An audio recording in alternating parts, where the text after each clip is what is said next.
નમસ્કાર મિત્રો, SY study સ્ટુડિયોમાં સ્વાગત છે. આજે આપણે જોઈશું જીએસઆરટીસી કંડક્ટરની ગુજરાતને લગતા જનરલ નોલેજના પ્રશ્નો. દરેક પ્રશ્નનો જવાબ આપવા માટે પ્રયત્ન જરૂર કરજો. તો ચાલો શરૂ કરીએ. ચેનલને સબસ્ક્રાઇબ ના કરી હોય તો સબસ્ક્રાઇબ કરી લો. ચાલો જોઈએ આજનો પહેલો પ્રશ્ન. પહેલો પ્રશ્ન છે મિત્રો, દાણી કૂચ ક્યારે થઈ હતી? ખબર છે કોઈને? Option A 1930, option B 1920, option C 1942 કે ઓપ્શન ડી 1919. સાચો જવાબ છે 1930. ઓપ્શન એ, દાઢી કૂચની યાત્રા 1930માં થઈ હતી. મહાત્મા ગાંધીએ 12 માર્ચ 1930ના રોજ સાબરમતી આશ્રમથી દાઢી કૂચ શરૂ કરી હતી. તેનો મુખ્ય હેતુ બ્રિટિશ સરકારના મીઠાના કાયદાનો વિરોધ કરવાનો હતો. 6 એપ્રિલ 1930ના રોજ દાંડી ખાતે મીઠાનો કાયદો તોડવામાં આવ્યો હતો. યાદ રાખજો મિત્રો. આગળનો પ્રશ્ન છે, સાબરમતી આશ્રમ ક્યાં આવેલો છે? Option A Vadodara, option B Ahmedabad, option C Rajkot કે ઓપ્શન ડી સુરત. સાચો જવાબ છે ઓપ્શન બી અમદાવાદ. સાબરમતી આશ્રમ અમદાવાદમાં આવેલો છે. મહાત્મા ગાંધીજીએ 1917માં અહીં આશ્રમ સ્થાપ્યો હતો.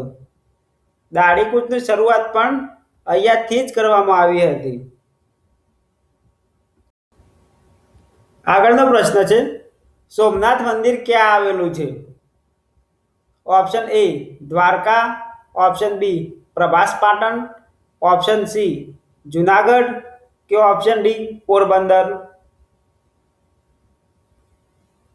સાચો જવાબ છે ઓપ્શન બી પ્રભાસ પાટણ. સોમનાથ મંદિર ગુજરાતના ગીર સોમનાથ જિલ્લામાં પ્રભાસ પાટણ ખાતે આવેલું છે. સોમનાથ ભગવાન શિવના 12 જ્યોતિર્લિંગમાંનું પ્રથમ જ્યોતિર્લિંગ માનવામાં આવે છે. આગળનો પ્રશ્ન છે, કલાકાર ઝવેરચંદ મેઘાણી કઈ ભાષાના લોકકવિ તરીકે ઓળખાય છે? Option A Hindi, option B Gujarati, option C Sanskrit કે ઓપ્શન ડી મરાઠી. સાચો જવાબ છે ઓપ્શન બી ગુજરાતી. ઝવેરચંદ મેઘાણી ગુજરાતી કવિ, લેખક અને લોક સાહિત્યના સંશોધક હતા.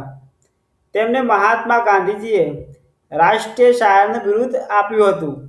તેમનો જન્મ 28 ઓગસ્ટ 1896ના રોજ ચોટીલામાં થયો હતો. આગળનો પ્રશ્ન છે, ગુજરાતનો દરિયા કિનારો કેટલો લાંબો છે?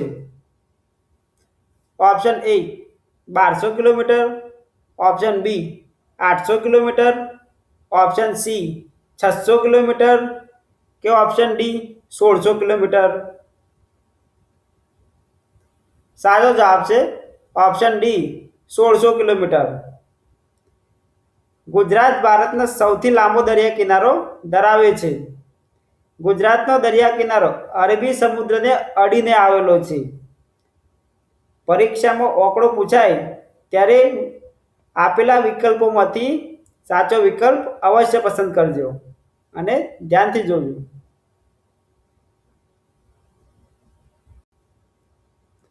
આમાંથી તમને કેટલા પ્રશ્નોના જવાબ ખબર હતા?